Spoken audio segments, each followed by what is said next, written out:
avec C'est notre moment. Dites oui aux actualités dans votre journal TV. Un vrai pro, c'est quelqu'un qui change tout. Stayer, précision, puissance, performance. Fabriqué en Espagne. Nanoltranao vaovao. Salama tompoko. Tonga soa tamin'ny Pegasus e. Zahay dia mamokatra kidoro vita avy amin'ny mosy. Tena mateza. Vainja fiafy. Nanoltranao vaovao. Poisson vaovao mampatanjaka. Broxa ihany. Nanoltranao vaovao.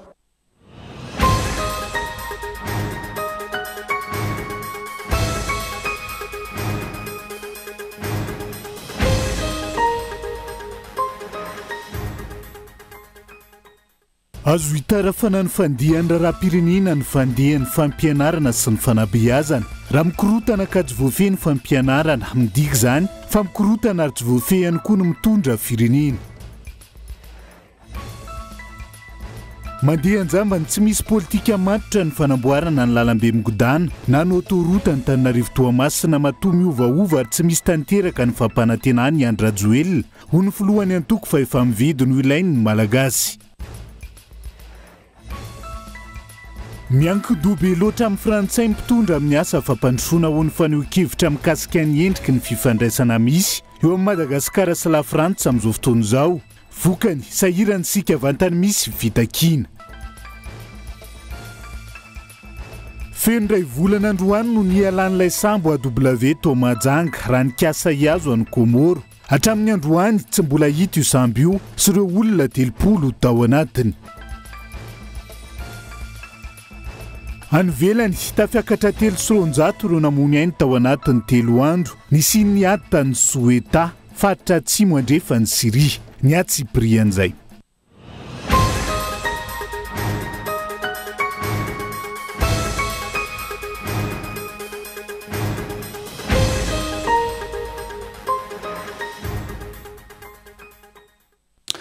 Gadondrainy amin'ny valoralina fotoana ny fampalalambavaotsika eto amin'ny fitalavitra kolo fa tena ny araba tomy kilasy tongovavy manasanao ihany koa anaraka ny antsy Siprian'izay toy mazatra matoa andatsoratra vetrany nondeha nokafana ny fiarahana. Azo hitarafana ny fandehany raharam-pirenena ny fandehany fampianarana sy ny fanabeazana amina firenena iray.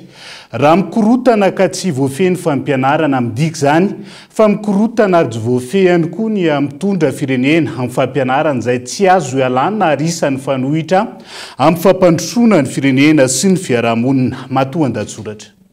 Mampametra-panontaniana ny zava-misy eto amintsika amin'izao fotoana raha ny tontolon'ny fampianarana sy ny fanabeazana ary ny fampananana asa no jerena. Tsy mahita na tsy manana asa ireo manana diplôma fa ireo nijanona tany amin'ny kilasy ambany no tafiditra ary manana asa ara-dalàna. Misy fotoana aza ireo manana diplôma indray no mangataka asa amin'ireo tsy navita fianarana hatramin'ny farany. Ilaina ve ny fampianarana eo anatrehan'izay? Verimaina fotsiny ve raha ilay fotoana sy volabe ny laniany ray aman-drenin'ny mpianatra na mpianatra ireo zanan'ireo? Tsia, tsy verimaina satria hafa ihany ny olona nianatra. Ny fampianarana mantsy amin'ny ankapobeny dia mikendra ny fanabeazana sy ny fampivoarana fahalalana. Manampy ny mpianatra azo fahalalana fototra sy fahaiza-manao ilaina amin'ny fiainana andavanandro. Manampy afehy bebe kokoa ny teknôlôjia, ny fiteny sy ireo lafin-javatra maro samihafa. Mampianatra ny soatoavina, ny fahamarinana, ny firaisan-kina ary ny fihavanana ny fampianarana. Manomana ny tanora hiatrika ny asa sy ny andraikitra tokony ho raisiny ny anivon'ny fiarahamonina. Manampy ny olona hafantatra bebe kokoa ny tenany, ny fomba fiaina ary ny tontolo manodidina azy. Ary indrindra, ny fampianarana dia manan-kery amin'ny fampandrosoana ny firenena sy ny fiarahamonina. Midika izany fa na inona na inona fomba fijery, ny olana sedraina sy ny fahasarotana lalovana, ilaina ary zava-dehibe ny fampianarana. Tsy hisy firenena androso raha toa ka ambany ny tany fahalalan'ny mponina ao aminy. Ny zava-misy ainantsika amin'izao fotoana toa fanahinina abadona ny vahoaka malagasy. Ka inona no fampandrosoana ho hita ao anatin'izany? Mikorotana ambony ambany ny sehatra ny fanabeazana. Raha tsy ilaza fa tsy ilay filazana fa mamay-pona avokoa ny eny amin'ireo sekoly ambaratonga fototra. Raha tiana ny andamina sy anatsara izany ka ialana amin'ireo olana mitranga teo aloha, tsy fotoana ve izao ametrana mazava izay fandaminana tokony atao fa tsy andry rehefa miditra indray ny mpianatra vao hanao fanambarana hiteraka savorivory amin'ny ray aman-dren'ny mpianatra sy ireo sekoly tsirairay avy. Efa misy ve ny paikadina apetraka hijerena manokana ireo mpampianatra sy mpanabe manao ny ainy tsy ho zavatra hanabeazana ny zaza malagasy sa hiandry azy ireo hitokona indray. Ny fitokoana ny mpampianatra izay mitarika fampiatoana fampianarana ary miteraka adi-piainana hafa ho an'ny vahoaka indrindra ny ray aman-dreny efa reraka ny fahasahiranana isan-karazany satria manahy ny ho avin'ny zanany izy ireo. Adidin'ny fanjakana no misoroka mialoha ny olana mety hitranga ho fitsinjovana ny fiainam-bahoaka. Adidin'ny mpitondra no manao izay ampizotra ny tsakany sy andavany io sehatry ny fampianarana sy fanabeazana io. Azo hitarafana ny fandehanan'ny raharaham-pirenena, ny fandehan'ny fampianarana sy ny fanabeazana. Raha mikorontana ka tsy voafehy ny fampianarana, midika izany fa mikorontana ary tsy voafehy ihany koa ny mitondra firenena. Feny, ilaina ny fampianarana ary tokony atao lara-pamehana. Tsy mianina amin'ny fihazakazahana mametraka fotodrafitrasa fotsiny ihany, izay lazaina fa manara-penitra, fa indrindra manatsara ireo fitaovana sy ny teknôlôjia, manofana sy mampiofana mpampianatra, mampivoatra ny fomba fianarana sy ny fandaharana, mampiroborobo ny tontolo iainan'ny fampianarana, mampiatra ny fahalalana sy ny fianarana maharitra sy mamokatra sy ny maro hafa, manome lanja ny sehatra rehetra mifamatotra amin'izay fampianarana izay. Izay ny fomba fahitany matoa andatsoratra ny fomba hitondrany fitondram-panjakana ny sehatra ny fampianana sy ny fanabeazana eto Madagasikara amin'izao fotoana izao fa mikasika ny autoroute mampitohy Antananarivo sy Toamasina. Mandeha anjambany tsy misy politika matitra ny fanamboarana ny lalambe migodana. Matoa miovaova tsy misy tanteraka ny fampanantenana izay ataony Andry Rajoelina ho ny filohany antoko FMI Malagasy na ny fahefa mividy no ilainy Malagasy tamity androanty. Izay sehosehoana amin'ny vahiny no mamaiky ampitondra fanjakana amin'izao fotoana izao fa tsy lara-pamena ho an'ny vahoaka Malagasy. Rina fitiavana no mitatra ny antsy prian'izay. Mihena mpandehanana tsy misy tanteraka ny fampanantenana nataony Andry Rajoelina amin'ny fanamboarana ny lalambe mikodana na ny autoroute mampitohy Antananarivo sy Toamasina. Raha nampanantena izy tamin'ny taona 2024 fa 80 kilometatra no vitainy na tamin'ny farany taona 2024 fa tsy tanteraka izany. Ny hena hoe 5 kilometatra indray ny fampanantenana nataony Andry Rajoelina fa ho vitaina tamin'ny taona 2024 saingy tsy mbola vita ihany ny asa ankehitriny aty amin'ny taona 2024. Ny hena ho 8 kilometatra indray ny fampanantenany ho vitaina mialoha ny fihaonana tapony sadeky ny volana Aogositra ho avy izao. Izany hoe tsy misy vita taraiky ny fiampitoana napetraka ny asa fa ny fampanantenana no vaovaina noho ny tsy fahamatora ny mpitondra amin'ny fanatanterana ny tetikasa-panjakana. Mampiseho miharihary izany fa mandeha anjambany tsy misy fandiniana sy fanadiadiana ary fanarahana ny fenitra tokony ho hajaina ny fitondram-panjakana amin'ny fanamboarana fotodrafitrasa lehibe. Ny sehoseho amin'ny vahiny no mahamaiky azy ka tsy mahagaga raha ny sarety no mandeha alohan'ny omby. Ny asa tsy misy vita fa fampanantenana pokaty no miraradraraka. Ho an'ny sadeky ve nisan'ny Andry Rajoelina sa ho an'ny fahatsaran'ny fiainan'ny Malagasy? Raha atao dranko nge ny fanatsarana ny fiainan'ny Malagasy tokombo mety fa ho an'ny olona ny velany daholo ny zavatra ataony. Teleferika tsisy lana azy io reny no ataony mandrakitiny androany mbola tsy miasa io teleferika io dia rehefa tonga eto le olona avany velany afenina daholo ny fahantrana tsy mahazo misy le reny le tsy manana trano ionenany reny asorona daholo reny io afindramonina fa mamenatra olona tsy vitany hoe tsy misy famatorana fa tsy manana politika mpanjakana koa izy tsy manana fa mandeha anjambany fotsiny. Dia mandeha arakaraky ny eritreriny mieritreritra izy anao an'izao dia lasa izy manao an'izao tsy vitany akory. Dika zany tsy misy mandeha any amin'ny mahasoan'ny Malagasy zavatra ataony Andry Rajoelina fa mahasoan'ny masony sy ny mason'ireo olona vahiny ho avy eto amintsika hijery antsika. Tsy misy maharatsy ny fanamboarana fotodrafitrasa saingy ny maharatsy ny ilay vahoaka aloha no maika tokony hojeren'ny mpitondra aingana raha tena mikatsaka ny tombotsom-bahoaka.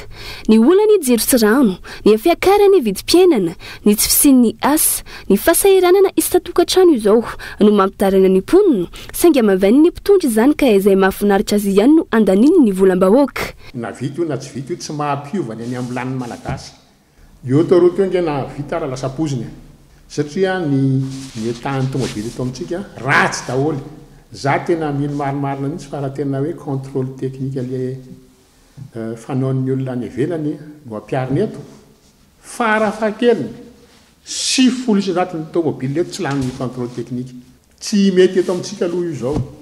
Mila tomobile ara-dalàna koa vao tokony andeha autoroute fa mbola very hoe tsy io aloha ny tokony mamaika fa ny aina olombelona ny ainy malagasy aloha ny tokony amboarina ny fiainan'ny malagasy isan'andro mila misakafo ara-dalàna mila afaka ampitsapo tena ara-dalàna mila mandefa ny ankizy any ampianarana ara-dalàna mila manana trano ara-dalàna zo fototra maolona dolo ro ny tononoko tsy isananantsika na nyray azy tsy ny lalambe mikodana ihany fa maro io tetikasa mpanjakana lehibe no miemitra lava tsy misy tanteraka ny fanamboarana azy toy ny tetikasa Tanamasoandro, ny Lakiarivo, ny Flyover sy ny maro hafa.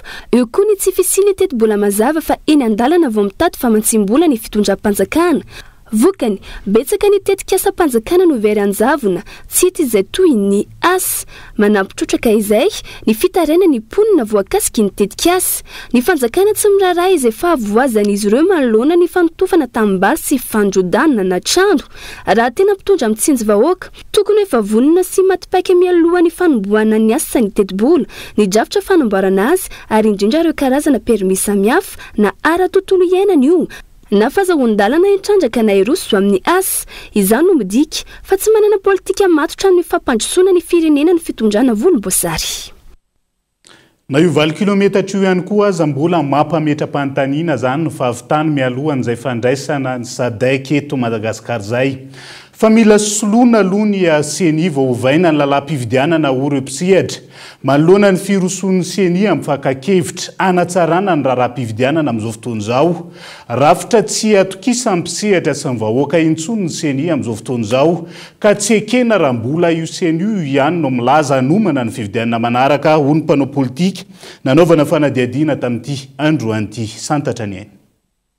Taorian'ireo fividianana telo farany feno osika teto amin'ny firenena, taitra ny CENI ka nandefa taratasy fiantsoana fankakevitra tamin'ireo mpisehatra amin'ny fividianana. Fepetra tara loatra hoy ireo mpisehatra. Maro ny antso fanatsarana tokotany mpividianana mba ahazahoana lalao madio sy mangarahara natao ny alohan'ny fividianana filoham-pirenena, kanefa nanao be marenina ny CENI. Niariary ny tsy fanarahan-dalàna nandritra ny fividianana farany teo, toy ny fividianana safidim-bahoaka, ny ordonansa tsy ara-dalàna, ny fampiasana piasa sy ny fananam-panjakana. Tsy afaka itokisana amin'ny fanatsarana ny lalam-pividianana ny CENI amin'ny endriny ankehitriny, hoy ny mpisehatra tamin'ny fividianana farany.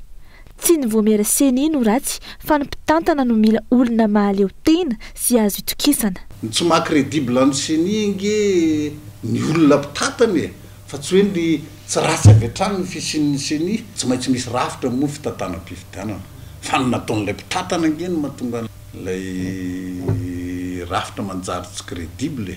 Ka io zany misy ohatrany hoe exercice sarosarotra kely hoe manova ny olona aloha zay vao manao consultation fa mba olona atokisan'ny olona zany olona indépendant araka zany voalazy zany indépendant tokoa fa tsy hoe nangina rehefa nisy zavatra de nangina de avy eo de varareny hoe nitohizana hoe tena mitaky marina ve amin'ny maha indépendant azy de mety hoe crédible le izy. Ny vahoaka mihitsy ihany koa no efa tsy mahatoky intsony ny CENI amin'izao fotoana noho ny tsy fahatomombanana naseho nandritra ny fividianana farany teo. Miteraka fiahiana avokoa ny fepetra rehetra raisiny ity rafitra ity. Satria tsy mahatoky ny fitondrana misy intsony ny vahoaka rehetra. De raha vao mitaky an'izany izy de mailo avy hatrany ilay olona ny vahoaka rehetra sy ny mpanao politika rehetra hoe inona indray ny ao ambadika izay fa voasao vao maika ratsaratsy kokoa no teo. So misy hoe fakana hevi-bahoaka ohatra hoe anova lalam-panorenana ohatra zany. So de andray zany te hoe so zany miova makany amin'ny zavatra ratsy indray le izy. Fa voameny ny olona zany zao tsy manana fanantenana intsony. Zany hoe raha ny tena marina mantsy de zao ny mpitondra tokony atokisan'ny vahoaka ary ny vahoaka tokony atokony mpitondra azy ary mpitondra tokony hijery zay mahasoa amin'ny vahoaka. Tsy zay zao le zavatra misy fa ny mpitondra tsy mampiseho intsony hoe inona ny fihetsika, inona ny andraikitra, inona ny asa atao mba hipetrahana zay fampatokisan'ny vahoaka sy ny mpitondra azy zay. Nanamafy izany ny antoko MMM omaly raha nanao fanambarana, tokony hatsangana ny CENI vaovao vao mirosa amin'ny fanatsarana ny lalam-pividianana. Raha tsy izay, ahina heverina tsy fahatomombanana nisy tamin'ireo fividianana nifanesy farany ho hiatrany ny faneho-kevitra. Fifandraisan'ny Madagasikara amin'ny any velany vetivety miankin-doha be loatra amin'ny frantsay mpitondra amin'ny asa afa-pandrosoana ho ny faneho-kevitra mikasika ny endrika fifandraisana misy eo a Madagasikara sy la Frantsa. Vokany sahirany sika rovantany misy fitakiana ho ny fanazavana ary tsy afaka ampiakapeo manoloana ny mpanome vola no mpitondra matahotra ho tapaka fa matsimbola. Tojonyrina tahiry no mitatra ny antsiprian'izay. Fifandraisana ara-diplomatika misy fanambakana no misy eo amin'ny Madagasikara sy Frantsa. Miankin-doha loatra amin'ny Frantsay Madagasikara amin'ireo tetikasa miantoka ny andehibe eto amin'ny firenena ka raha misy ny fitakiana ataontsika dia sahirana satria matahotra ho tapaka fa matsimbola. Manaporofo izany tsy fahasahiana mampiakapeo eo anoloan'ny Frantsay manoloana ny fitakiana ny nosy malagasy. Nahitana izany ny kabarin'ny ministry ny raharaham-bahiny teny amin'ny fetim-pirenena Frantsay izay nolanin'ny ministra tamin'ny fisaorana hoy Rivo Rakotovao. Ny fisaorana sy ny sisa moa ve hiady ny an-dampiazo eny fa ny fototra ao ambadika ny hita mihitsy zany tsika tsy manana an'izay tena hoe fiankevitra hoe ity efa anay ity ka ny anazy zany dia zay foana hoe reny langage diplomatique fa itsika ny tokony mijoro manamafy foana hoe atsika io fa ahoana ny fiaraha-miasa zay kosa aloha azo atao hoe inona moa ny olana. Raha ny tokony ho izy mila samy mahazo tombony ny firenena rodota ao anatin'ny fifandraisana sy ny fiaraha-miasa ary tsy tokony hisy ny dette morale. Raha ny zava-misy hoy kosa ny mpanaraka raharaham-pirenena hafa dia manana dette morale amin'ny Frantsay ny malagasy ary mbola mipetraka ihany koa ny tarazony ny toe-tsaina mpanjanaka. Fijeriko manokana anazy marefy ny firenena malagasy satria miankin-doha loatra amina firenena vahiny tahaka ny la Frantsa ohatra dia lasa tsy manotanana mihitsy ao anatina négociation entre reny fa ataontsika hoe fijeriko manokana ity lasa manaraka ambokiny fotsiny dia tsy mipetraka mihitsy le autorité atsika moa zany raha ohatra ka ho an'ny mpitondra fijeriko azy. Ny dette morale tsy tokony hipetraka mihitsy raha hoe coopération décentralisée zany entre firenena anankiroa satria matombo fanaraka ny firenena anankiroa dia samy mahazo ny tombotsoana ao anatin'iray fa raha ohatra ka misy mitanila le fifandraisana dia zay mety hoe hisy dette morale. Miala amin'ny fiankinan-doha amin'ireo firenena ananantsika fiaraha-miasa ny ezaka tokony ataontsika ialana amin'ny tsindry misy eo rehefa misy fifandonana na fitakiana. Ankilany tsy ampy firaisankina ihany koa ny firenena ny mpitondra mieritreritra ny fitakiana ho vitan'ny samorery ka tsy mihaino ny hevitry ny hafa.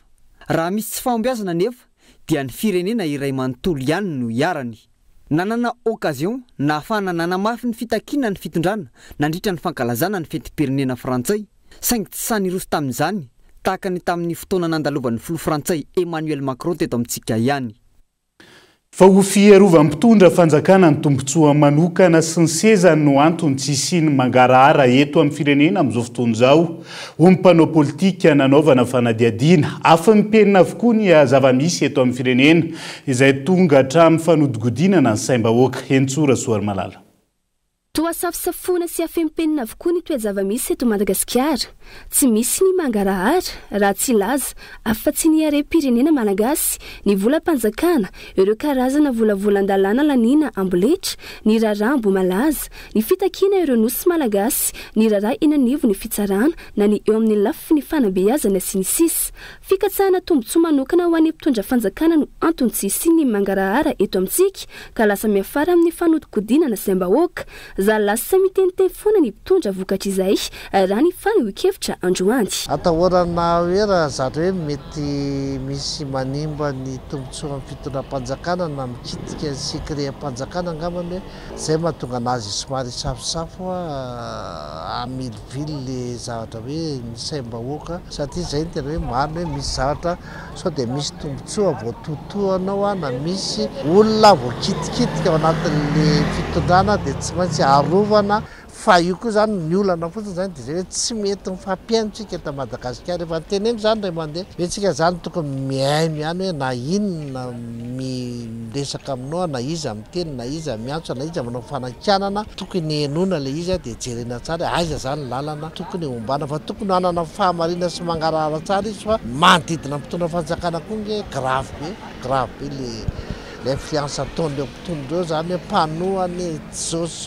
hoe tsy mahatoky ny fanjakana intsony ny vahoaka noho io tsy fisiny ny mangarahary io ho iatrany ny nambarany maro ireo vokatra ratsy ateraka izany eo amin'ny fiainany malagasy tafitra ao anatin'izany ny fidiram-bola raha maniry ny sy ny mangarahara ny fitondram-panjakana tokony ho vonona ny eny ny etaeta tambahoaka ary tokony atsapatenina amin'ny tsy fahombiazany mety vokatra zay zany zao dia zao hoe hitantsika tsara hoe zatra réaction etseroa na ny olona ara zany lasa tsy matombontsony zatra miseho ohatra fotsiny amin'ny resaka intoxication alimentaire amin'seho etsero reny dia lasa tsy matoky na mipitsabara lasa tsy natokisany olona ntsony dia antsika tsara hoe na mifiainany olona andavanandro ara zany zao na mipivarotra na mimpanjifa na mipinana lasa misy impact any le raha ohatrany hoe raha vao misy zatra fiainanao zany tsy tenenina ny marina kanefa hoe makasy any fiainam-bahoaka makasy amin'ny publika dia lasa le olona kapobe mihitsy zany lasa tsy matoky amin'ny fitondram-panjakana jerevi tsara zavatra iainantsika manomboka any amin'ny jiro-rano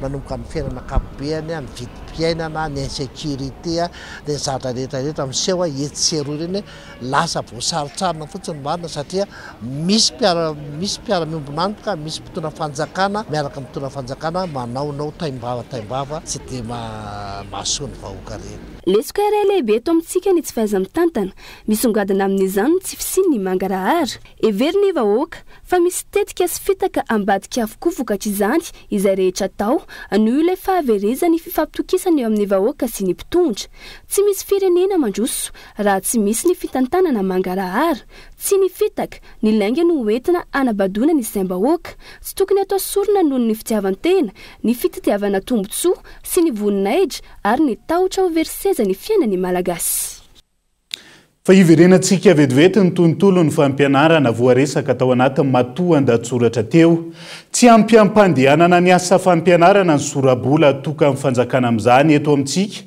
ho ny vovonan'ny sekoly miaitena eto Madagasikara androany antony mahasaritra ny fandraisana mpianatra eny anivony ambaratonga voalohany ho maimaim-poana ihany koa izany variana mitetika sahitraitra tsy mamany ola ny fampianarana ary tsy mameasina ny mpampianatra ihany koa mpitondra fanjakana ka antony olana maro lafy eto amin'ny firenena amin'izao fotoan'izao ny antsiprian'izay tapitra iny ny taom-pianarana 420 sy 520 ho avy izao araka izany ny taom-pianarana manaraka tsy maintsy hovozina indray atoato ny hoe maimaim-poana ny fidirana eny amin'ny sekolim-panjakana ambaratonga fototra na ny EPP azo atao tokoa izany raha toa ka vonina sy manana finiavana ny fitondram-panjakana hoy ny teo anivony vovonan'ireo sekoly miaitena eto Madagasikara fa raha ny zava-misy amin'izao sy ny tsy fanomezan'ny mpitondra lanja ny fanabeazana izao mbola sarotra ny anatanterahana an'izany eto amintsika ny entomanana eto amintsika mbola manahirana be zany dikany entomanana zany ny mpampianatra tompoko taky ny olombelona rehetra reo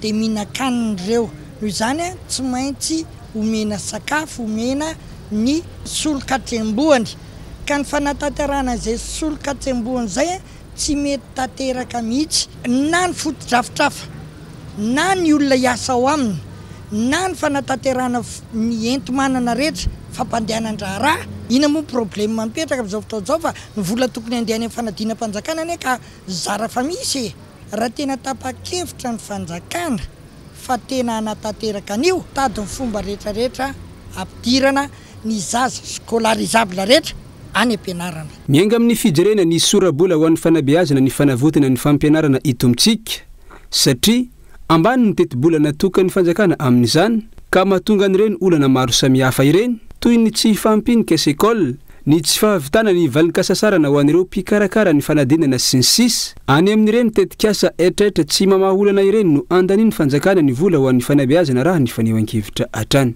lay sorabola atokana ho an'ny fanabeazana mila dinien'ny fanjakana député sy ny gouvernemanta fa raha ohatra ka mizotra amin'ny ara-dalàna io tsisy an'izany kesekola tsy ampy izany tompoko fa raha tena tapa-kevitra ndrehetra zany atao ara-dalàna io dia tsisy re ilaza aminao fotsiny ane mampalahelo eto amintsika tsika zao miazakazaka amin'le hoe sekoly manara-penitra fina ny antony anaovanao sekoly manara-penitra nefa ny ariananina rery mbola misy mpianatra eny ambodimanga fotodrafitra azy aza tsisy dia ohatr'izay koa le izy hoe le kesekoly ambany be tompony ao anatiny tadidio tsara fa tsisy fandrosoana misy eto ambonin'ny tany raha tsy voalohany indrindra aloha ny fanabeazana no ara-dalàna ny vovonany sekoly miatena eto madagasikara dia miantso ny fanjakana malagasy amaha ny olany mpanabe sy ny fampianarana ahafahana manatanteraka tahaka ny firenena maro ilay lalàna iraisy samby pirenena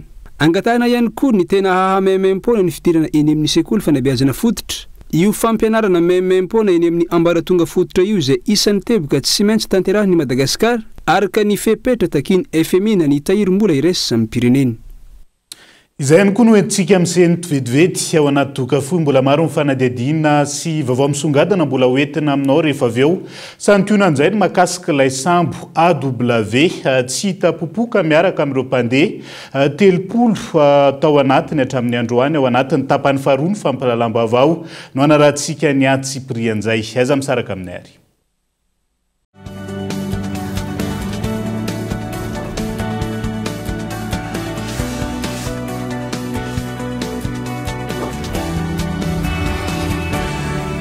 mila hevitra vaovao ampandrosoana ny asa koa ampiakaro amin'izay le level miaraka amin'ny asa sy mitolotra mijinjo vidio amin'izay le smartphone zay teo ilainao afaka alohanao tsikelikely araka ny fahefanao manomboka amin'ny 500 ariary isan'andro mandritry ny 12 na 420 volana sady tolorana katohatra amin'ny 6,7 giga ianao isam-bolana mijinjo tonga vahaingana any amin'ny App Store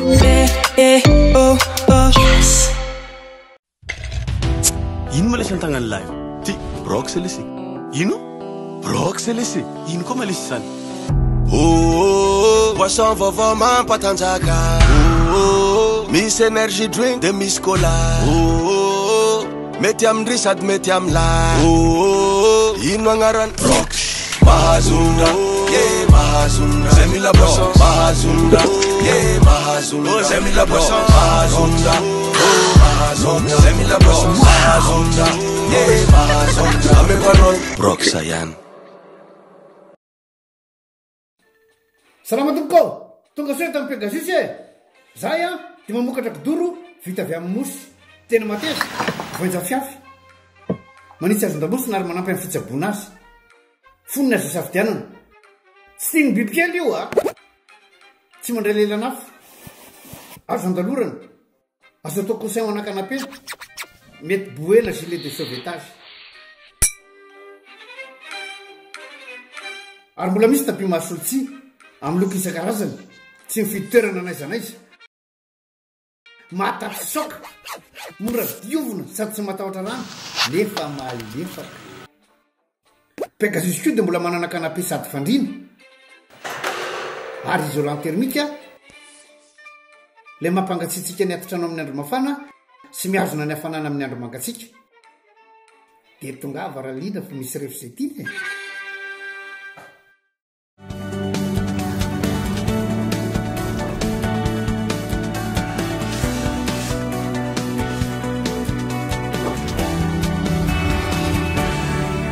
anoizatsika ny tapany faharoa amin'ny fampahalalam-baovao amin'ity ala ity gaboraraka hatramin'izay ka hatramin'izao ny fidiran'ireo entana landaty eto amintsika raha tokony handalo fitsirihana sy fanaraha-maso mialohany atongavany entana eny an-tsena ain'olona sy fahasalamana olona maro no ahina amin'ny fiparitahan'ireo entana landaty ireo ka tokony handray ny andraiky ny fanjakana fa tsy andry ain'olona fosy marary izay voahetsika ho mpitsabo nanaovana fanadiadiana tamin'ity androan'ity Daniela Minorso mitobaka saika ho manirana nosy ny karazany entana landaty tahaka ny sakafo kojakoja ny vatana sy ny maro hafa amin'izao fotoana aiza ho aiza ny fandraisana andraikitry ny ministera sy ny fahatseranana maloana ny fidiran'ireny entana landaty ireny eto an-toerana nahoana no efa miparitaka manirana nosy efa moizana ain'olona maro na mampiditra amin'ny hopitaly izany vao hita mandray andraikitra ireo tompony andraiki-panjakana raha ny tokony ho izy tokony hisatrany ny fitsirihana sy fanaraha-maso ireo entana tonga eto amintsika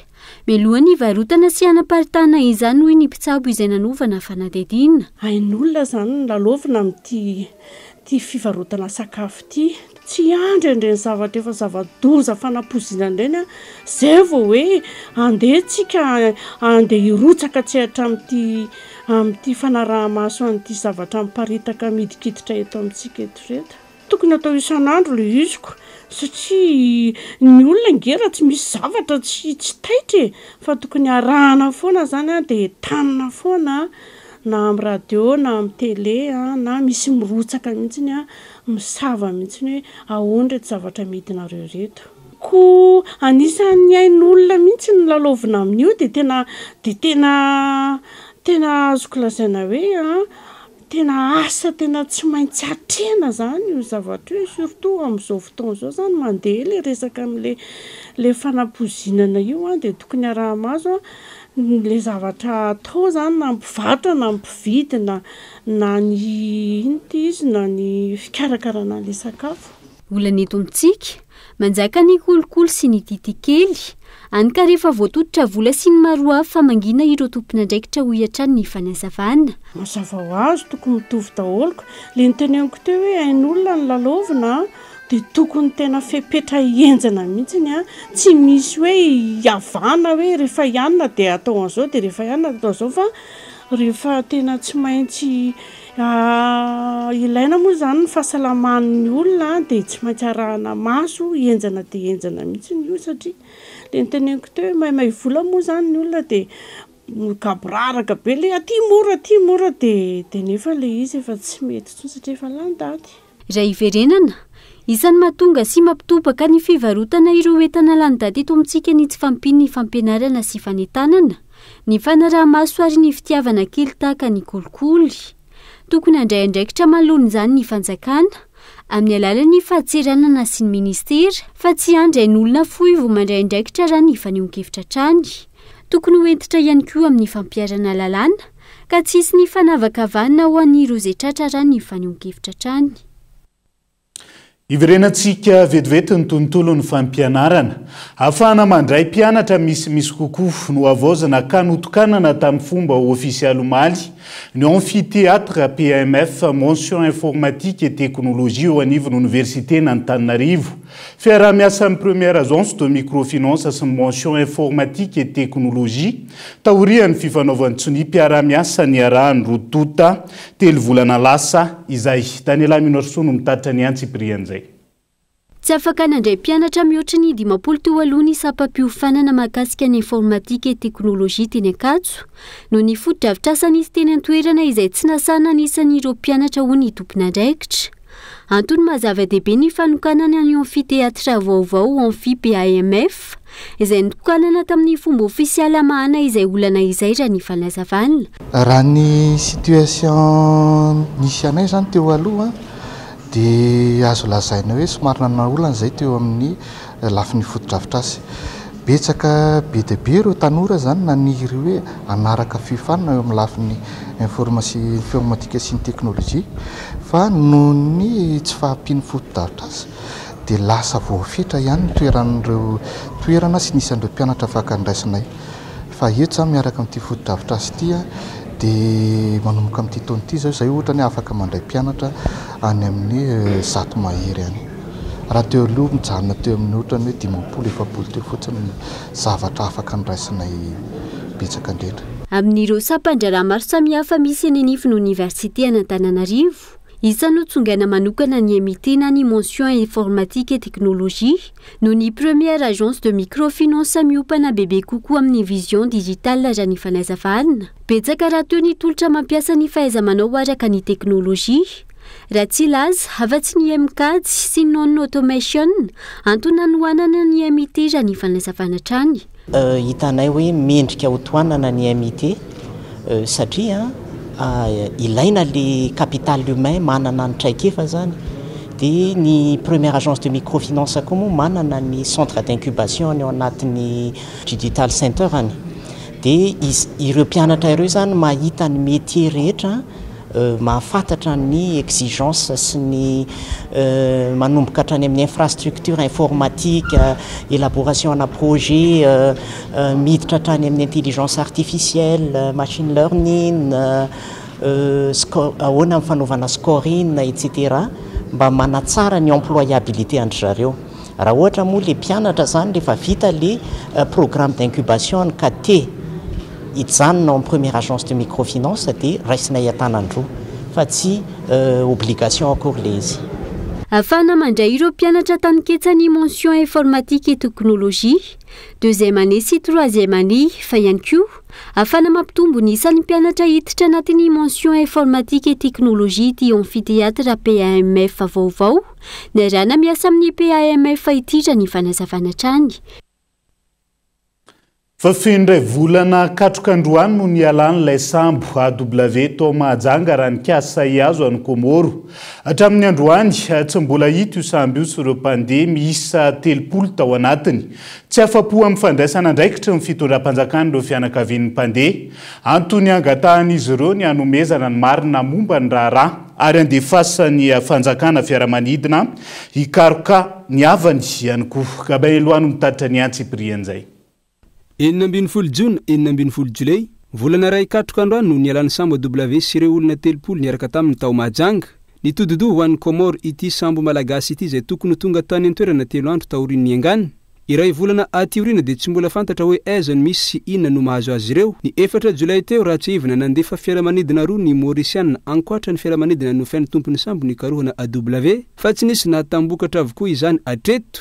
Antony itakiny ireo fianakaviana ny anamafisany fanjakana malagasy ny fanampiana azy ireo toy ny fandefasana ny fiaramanidina ny tafika na hafa koa anohy ny fikarohany. Ireto fianakaviana ireto izay nilaza fa mbola tsy afa-po hatramin'izao.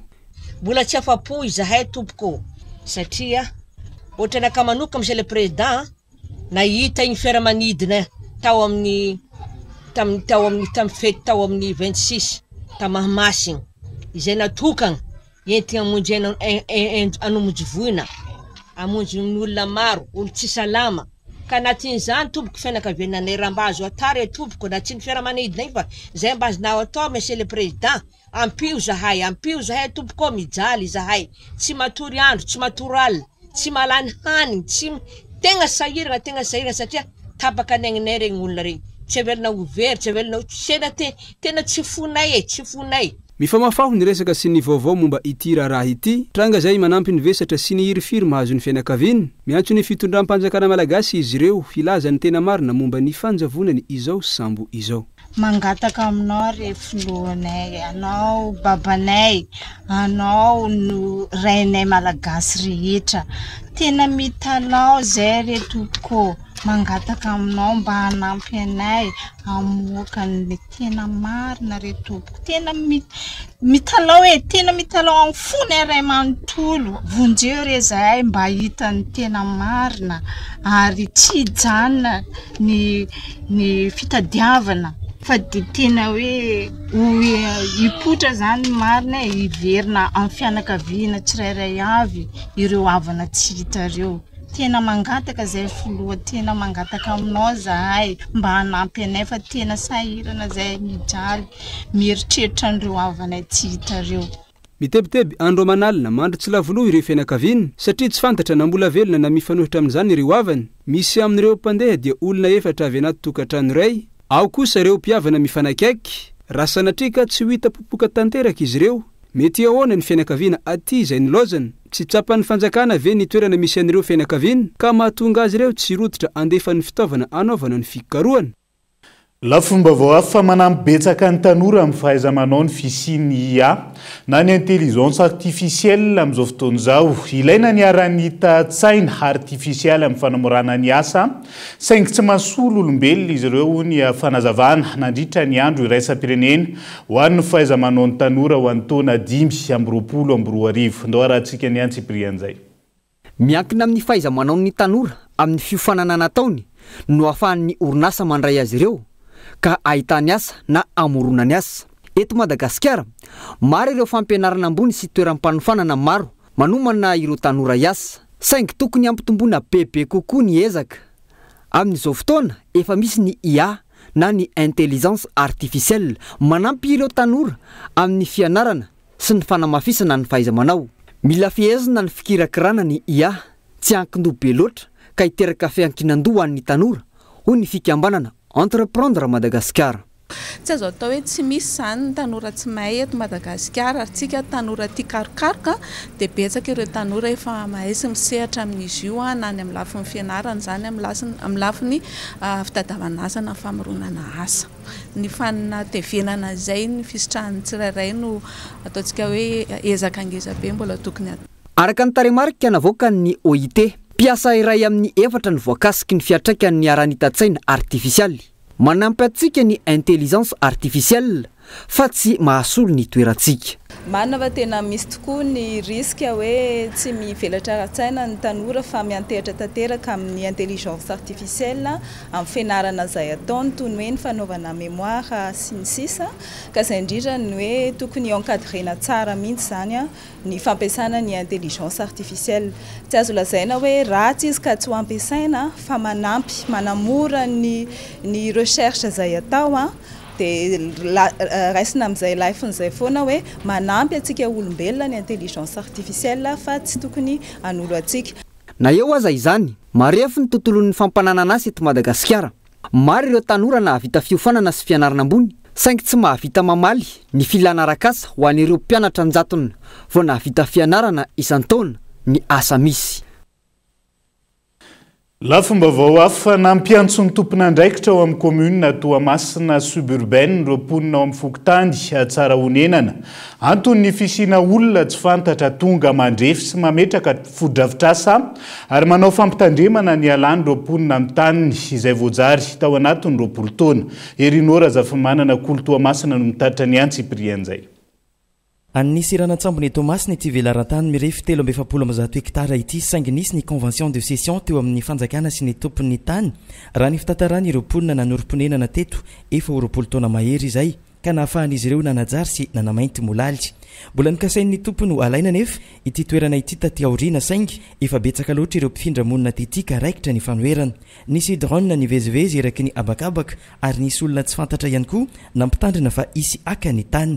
Nametraka balizy sy nikasa anangana vizimo ireo olona tsy fantatra ireo tamin'io fotoana io ka raikitra ny tebitebin'ireo mponina. Nisy olo avy tagny tagnatin'ny tomobilindreo nijanogny teto dia nitsofoka taminay tagnatiny tary dia nivolagna amin'izay hoe fa antsova ty madama akao dia niboaka za niboaka igny nivolagna izy hoe fa ino izy raha ataonao io efa tsisy raha mahazo atao eto fa tsy anareo ino hoe anareo eto alagna itrongisigny taninareo fa dépensenao fa aza mpitombosigny eky izy satria magnano daly za kanefa tragnoko efa nandeha letra 2023 ao za everinao fa magnanognano raha fahatany ma za misy autorisation ne za io za efa nisy dia ao izy fa taratasy jiaby aminao zegny izy tsisy manankery tsisy ino fa io izy mialatsigny miteny amin'ny monsieur le maire koa hitany agny fa misy projet ny maire miaraka amin'ny spata zay mihitsy le terme nampiasainy dia zegny hoe alagna ho izy olo jiaby aketo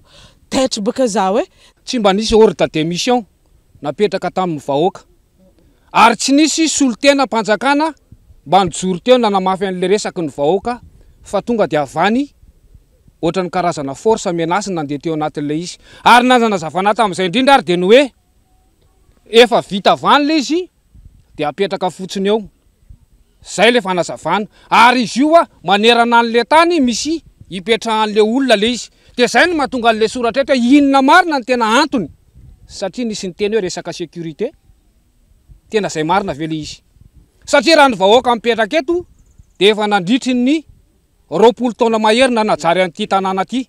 Efa niadian-kevitra teto ny fifanarahana arabarotra teo amin'ny tompony sy ny mponina saingy nandamoka niditra antsehatra ny commune Toamasina suburbaine izay miadidy ny faritra iny ary nisy ihany koa ny fifampirarahana vaovao mba hitadiavana ny marimaritra iraisana. Rehefa ny fampiresaka tamin'ny port sy ny vahoaka ataoko hoe vitsivitsy solona tenany chef carrosse ny chef Fokotany zay dia fantatra fa misy olana ao le efa nitenentsika teo zay efa nanajary teto 10 taona 12 taona 20 taona dia eo koa ny spaty zay ekentsika aloha zany fa ity tany ity dia misoratra amin'ny spaty zay aloha dia tonga ny spaty akan'le tany dia tao no nidiranay tao amin'ny spaty ahoana ny fanarahantsika fa reo olona reo le atsona hoe misy fiantsony zareo anazy hoe squatters le mipetraka ambony tan'olona fa squatters légitime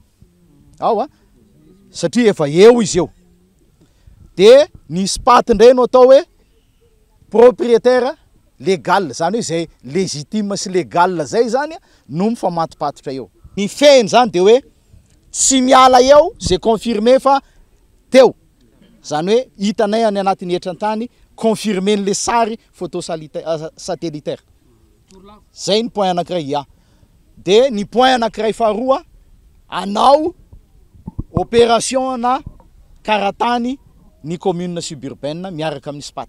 Tsy tafiditra ao anatin'io fifanarahana vaovao io ny fidirana sy fanorenana fotodrafitrasa vaovao izay vao aorina no ametrahana ireo mpanaramaso sy antoka ny fandriam-pahalemana amin'iny faritra iny araka ny tatitra nataony sekretera général ny commune Thomas suburbaine ho fatorany ireto vahoaka ireto amin'ny teny nataony araka izany ireto tompon'andraikitra ireto manoloana ny tebiteby sy ny aiaim-ponina ny amin'ny tany izay onenan'izy ireo andrasan'ny maro araka izany ny fanatanterahana ireo teny nomena ireo. Dia izay ihany koa no entina manakatona ny fampahalalam-baovao any androany naiza misy anao ankasitrahako hatrany ianao nanaraka ny fampahalalam-baovao hatramin'ny farany mandrapitafa ao amin'ny rapitondray ary tombo kilasy tombo vavelona matompoko.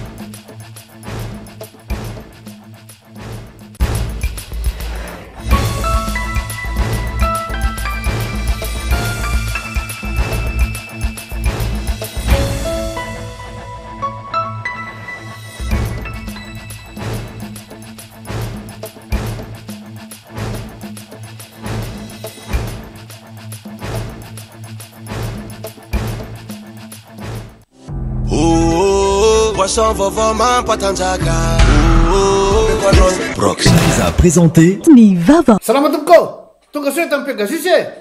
Zay dia mamokatra kidoro vita avy amin'ny mosy. Tena mateza. Voanja fiafy. Nous a présenté Ni Vava. Un vrai pro, c'est quelqu'un qui change tout. Stayer, précision, puissance, performance. Fabriqué en Espagne. Nous a présenté Ni Vava. Avec Yes, c'est notre moment. Dites oui aux actualités dans votre journal TV.